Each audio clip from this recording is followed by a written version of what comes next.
Assalomu alaykum. Sizlarga 1 sotik nimaligini 1 minut ichida o'rgatib qo'yaman inshaalloh. Boshlaylik. Xo'p, 1 sotik nima degan? Yangi kitoblarda hozir ar deb keladi. Ko'pchilik 1 sotikni 10 metrga 10 metr joy deb yodlab oladi. Bu noto'g'ri emas, to'g'ri. Lekin o'zi bu nima degani desa, 10 metrda 10 metrga ko'paytirsangiz, bu yerning yuzasi chiqadi. 10 ga 10 ga ko'paytiradigan bo'lsak, 100 metr kvadrat bo'ladi. Ya'ni 1 sotik 100 metr kvadrat degan.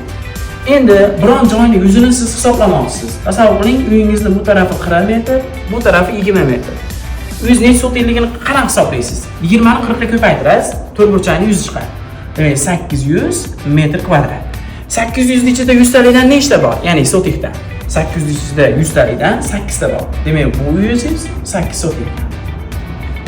Demak, sizning uyingiz boshqacha holatda bo'lsa, misol uchun 30 ga 20 holatda bo'lsa yoki boshqa razmerda bo'lsa, o'zingiz hisoblab olishingiz mumkin.